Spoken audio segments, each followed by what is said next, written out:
जल जंगल जमीन के असली मालिक तो आदिवासी हैं, लेकिन अब आदिवासियों से यह सब छीना जा रहा है, कारोबारियों को सौंपा जा रहा है और यह काम खुलेआम हो रहा है, बस्तर में हो रहा है। एक रिपोर्ट ने बेहद गंभीर और चौंकाने वाला खुलासा किया है। रिपोर्ट के अनुसार 10 लाख से अधिक आदिवासियों की जमीनें उनसे छीनकर निजी कंपनियों और उद्योगपतियों को दे दी गई है।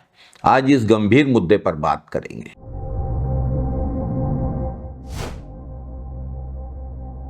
नमस्कार साथियों, इंडिया स्पेंड की रिपोर्ट बताती है कि छत्तीसगढ़ सहित उड़ीसा, महाराष्ट्र, आंध्र प्रदेश, उत्तर प्रदेश और कुछ अन्य राज्यों में भी आदिवासियों और ग्रामीणों के विरोध के बावजूद 38 बड़े भूमि अधिग्रहण के मामले सामने आए हैं। इन मामलों में लगभग 1734 वर्ग किलोमीटर भूमि गलत तरीके से आदिवासियों से छीनी गई है और इस वजह से करीब 10 लाख आदिवासी प्रभावित हुए। भाजपा सरकार में आदिवासी विरोधी यह गतिविधि लगातार कानून को दरकिनार करके चल रही है। कांग्रेस की सरकार ने आदिवासियों को जल जंगल जमीन का अधिकार दिया।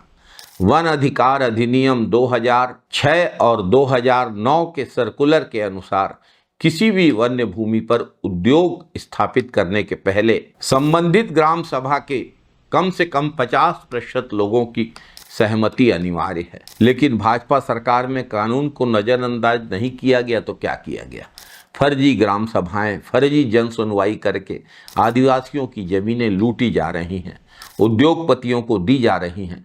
छत्तीसगढ़ में हसदेव के जंगल, तमनार के जंगल, बस्तर के जंगल, खैरागढ़, रायगढ़ और अमेरा की जमीनें फर्जी ग्राम सभा और फर्जी जन सुनवाई करके आदिवासियों से लूटी जा रही हैं। सरकारी दस्तावेजों से भाजपा की पोल खुल जाती है। पर्यावरण, वन और जलवायु परिवर्तन मंत्रालय की वेबसाइट पर 36 में से 23 परियोजनाओं के वन मंजूरी दस्तावेज उपलब्ध हैं। इनकी समीक्षा से यह बात सामने आती है कि 13 मामलों में तो ग्राम सभा की सहमति का कोई उल्लेख ही नहीं। 10 मामलों में दावा किया गया है कि प्रभावित क्षेत्र में आदिवासी नहीं है, और अगर हैं तो परियोजना के विरोध में नहीं है। यानी कागजों में आदिवासी समाज को मिटाने का खेल चल रहा है। बस्तर में 2016 में भाजपा सरकार ने एक निजी कंपनी को बस्तर के अलनार गांव की 315 हेक्टेयर वन भूमि दे दी थी। दावा किया गया था कि 26 सितंबर 2016 को ग्रामीणों की सहमति ली गई थी। सच्चाई यह है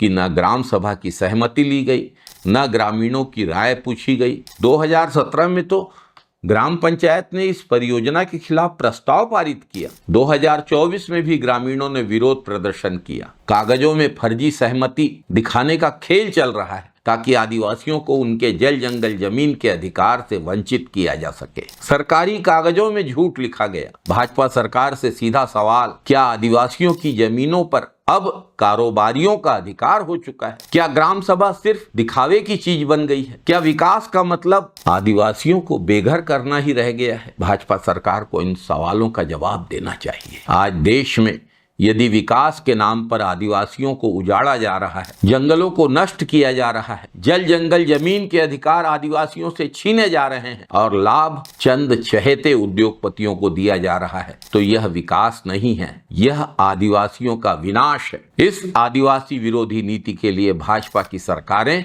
जिम्मेदार हैं। इसे कभी भुलाया नहीं जा सकता। जय सेवा, जय बूढ़ा देव, जय हिंद, वंदे मातरम साथी।